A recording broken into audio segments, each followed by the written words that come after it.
les gars, j'espère que vous allez bien. Alors, bienvenue sur ma chaîne Juanita Chanel où on parle d'astuces santé, beauté et divertissement.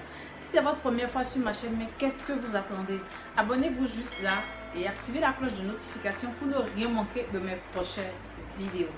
Alors aujourd'hui, comme vous pouvez le voir au niveau du titre, je vais vous parler de la sécheresse vaginale. 35% des femmes actuelles ont ce genre de problème même avant l'âge de ménopause. La plupart de ces femmes ont du mal à en parler avec leur conjoint parce qu'ils se disent c'est gênant, vous voyez un peu de quoi je veux parler.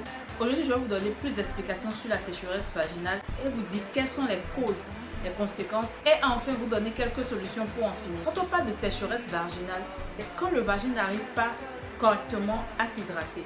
Ce problème est souvent retrouvé chez les femmes qui sont en ménopause, chez les femmes enceintes ou chez les jeunes mamans. Il y a aussi plusieurs autres raisons qui peuvent provoquer la sécheresse vaginale comme le stress, la prise d'alcool, les infections génitales ou des contraceptifs. Alors, qu'est-ce qui peut causer la sécheresse vaginale? La sécheresse vaginale peut s'expliquer par une baisse de taux d'oestrogène, alors que ces derniers sont chargés de garder l'humidité du vagin. Ce problème aussi peut être lié à la perturbation de la flore vaginale. On peut aussi parler de certains médicaments.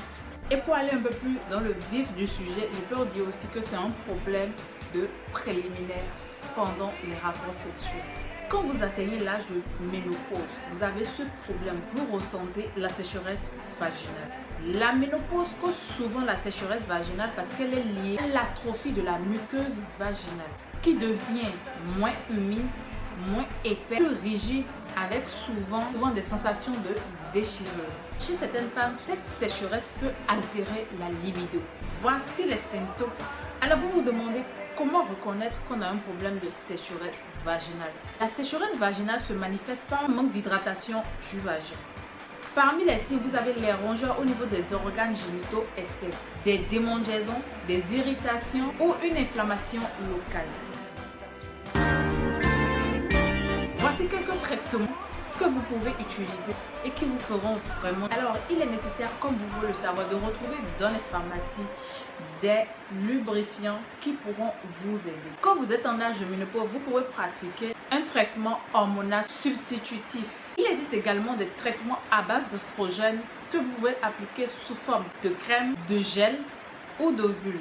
Et pour finir, il est très important, ce que vous devez vraiment faire, avoir une bonne hygiène de vie et d'arrêter de fumer si c'est le cas. Comme conseil naturel, je vous demande d'utiliser le vétiver, encore appelé le gongoli. Je ne sais pas si vous connaissez cette plante-là, j'en ai même fait une vidéo, donc je vais vous laisser le lien en description. Allez regarder cette vidéo, vous allez utiliser ce traitement, vous allez voir que vous aurez un bon résultat. Et oui, un bon résultat. Alors j'espère que cette vidéo vous aurait plu. Surtout, likez la vidéo, partagez à ceux qui sont dans le besoin, abonnez-vous, activez la cloche de notification et on se dit à la prochaine pour une nouvelle vidéo.